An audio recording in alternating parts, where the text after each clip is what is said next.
Chapter 4, Telekinesis. The mind that moves matter. You've been told that matter is solid, fixed, untouchable, without physical force. But the ancient masters knew something different. They knew that matter is obedient to the mind. Telekinesis is the ability to move objects, bend outcomes, and influence the physical world using consciousness alone. To the rational mind, it sounds impossible. To the awakened soul, it's simply forgotten science. You see, what we call telekinesis is not some exotic anomaly. It is the natural result of a fundamental truth. All is mind. All is energy. All is vibration. This is the first principle of Hermeticism, echoed in every ancient school of initiation. You are not separate from the world around you. You are interwoven within it, and your thoughts, when focused with enough clarity and power, begin to shape what you once believed was immovable. Let's go deeper. What you call matter is not solid. It's a symphony of particles vibrating at different frequencies. Modern quantum physics is just now confirming what the mystics have known for millennia, that observation affects behavior, that consciousness alters form, that the universe responds to the mind that knows itself. In sacred texts, saints and sages alike performed what we now call miracles: walking on water, levitating, healing with a touch, manifesting food, rain, and protection out of thin air. They were not defying nature, they were working in harmony with a deeper layer of it, a layer most have forgotten how to access. And the key to that access is will,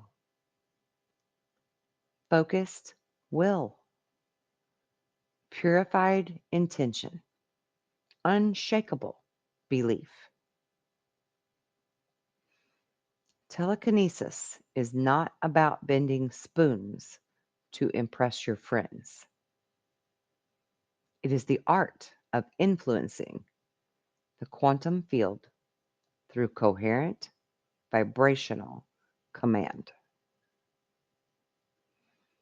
And it begins with understanding this: the mind is a projector, the body is the antenna, the heart is the amplifier. When all three are aligned, a thought becomes a force. Have you ever walked into a room and felt the tension so thick it was as if you could cut through it? Have you ever felt someone's anger before they ever said a word, and even felt your body respond to that? That's telekinetic influence in action. Subtle, untrained, unconscious, but still very real. Now imagine what happens when that influence becomes intentional. When you direct your energy not in chaos, but with precision. When you speak not just with words, but with vibration. That's when the doors open. That's when objects move. That's when reality itself begins to bend around your frequency. In the yogic sciences, this power is called chi. It is also said to arise not from desire, but from stillness. The more silent the mind becomes, the more powerful its command. Because in stillness, thought becomes pure, undistorted, laser-like precision. Here's a truth that most overlook. Your mind is always affecting matter, but most of the time, it's doing so accidentally. Worry creates tension. Anger fuels chaos. Fear attracts the very outcomes you're trying to avoid. But when you become conscious of this flow, you step into mastery. So let's begin with an exercise used by initiates in ancient mystery schools. Exercise the flame of will. Sit in a quiet space. Light a small candle and gaze at the flame. Not to analyze, but to merge. As you breathe, begin to imagine the flame responding to your will. Not by force, not by strain, but by communion. See it flicker gently as you exhale. Imagine your energy field expanding, surrounding the flame. Begin to feel the flame as an extension of you, not separate, but part of your field. And when you're ready, give the flame a subtle command. Move right. Grow taller. Do not expect. Do not analyze. Simply observe. And repeat this daily, not to control, but to connect. Over time, you may begin to see real movement, especially when your energy is calm, focused, and emotionally neutral. Why does this matter? Because telekinesis is not about dominating objects. It's about aligning your vibration with the structure of reality. So your intention becomes part of nature's flow, not separate from it. The greatest adepts never forced reality. They became so internally ordered that the external world naturally followed their energetic blueprint. That is the essence of this power. Let's take it deeper, shall we? You may not be ready to levitate a stone or float a feather just yet, but you are ready to influence your environment. Begin to experiment. Walk into a room and shift the energy with your presence alone. Place your hand over a glass of water and charge it with calm or gratitude. Then drink and observe your body. Focus your intent on calming a storm within yourself and watch how the outer world often mirrors that inner change. Telekinesis begins in subtle ways: a flicker, a chill, a vibration,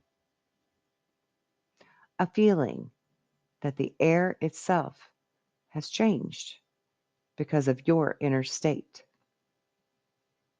And as you trust these micro movements, they'll grow because reality listens to those who believe in its responsiveness. But here's the most important part: you must purify your will. The ego wants power for control. The soul wants power for harmony. When your will is aligned with love, balance, and divine intelligence, your influence becomes healing, not invasive. The saints moved mountains, not because they craved power, but because their vibration merged with Source. The mountain obeyed. So do not chase spectacles. Chase inner coherence. Because the mind that moves matter is not the loudest.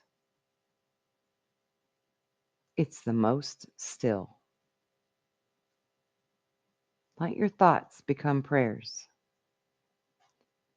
Let your will become aligned with the greater good. Let your body become the silent conductor of forces unseen. And you will realize you were never stuck in this world at all. You are always shaping it with every thought, every breath, every frequency you emitted. And now that you remember this,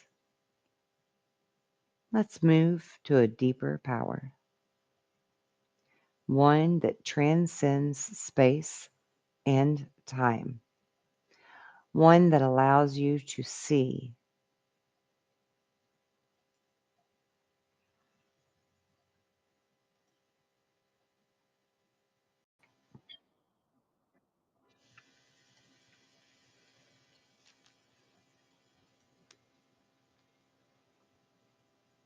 beyond the present moment and touch the probabilities